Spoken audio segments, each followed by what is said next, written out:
Alhamdulillahi Rabbil Alameen. As-salatu was-salamu ala khatimin nabiyyin wa ala alihi wa sahbihi ajma'in. Amma ba'd, fa'udhu billahi minash shaitanir rajim. Bismillahir rahmanir rahim. Qala Allahu ta'ala fi Surah An-Nisa.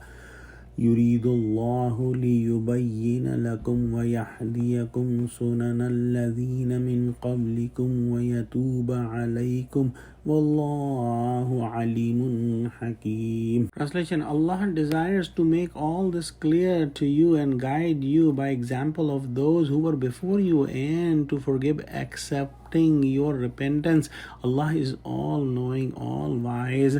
In the previous ayah, Allah subhanahu wa ta'ala gave us the commandments about the adultery and about the sodomy, and Allah subhanahu wa ta'ala told us that these are haram acts, and Allah subhanahu wa ta'ala also gave us some of the commandments about the women, and which women could be married and which women could not be married by certain men. And Allah subhanahu wa ta'ala gave us the commandments about the meher, about the dowry money that the man would give when he would marry a woman, and all the details were given. And Allah subhanahu wa ta'ala also gave us the commandments about the adultery and about the punishment of this act. And those people who would think that these commandments are difficult, Allah subhanahu wa ta'ala is guiding us in this ayah and the next ayah about the importance of acting on these ayahs and these commandments that Allah gave in the previous ayahs are for the betterment of us.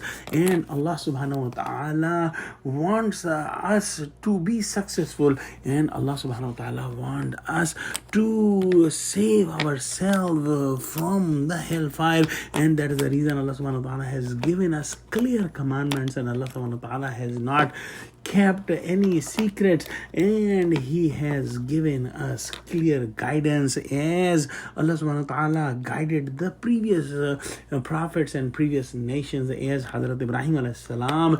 Allah subhanahu wa ta'ala want us to get the guidance as well, and in Quran Allah subhanahu wa ta'ala gave us this guidance, and Allah subhanahu wa ta'ala knows the details of our conditions, and He knows our weaknesses as well, and that is the reason He gave us commandments in detail. And all these commandments are full of wisdom and full of knowledge, as Allah subhanahu wa ta'ala is Alim and Hakim. He is all knowing and all wise, and this balances all the commandments, that there cannot be any mistake or any weakness in the commandments that Allah subhanahu wa ta'ala has given us. Now it is on us that we understand these commandments and we act on these commandments, and we save ourselves from the punishment, and we try our best to get the mercy of Allah subhanahu wa ta'ala, so that we can end up in the everlasting paradise. And Allah subhanahu wa ta'ala has given us this chance. So let's pray that Allah give us understanding, true understanding of Quran, and help us to act on the commandments of Quran. Ameen. Wa akhiru da'wana alhamdulillahi rabbil alameen. Assalamu alaikum wa rahmatullahi wa barakatuhu.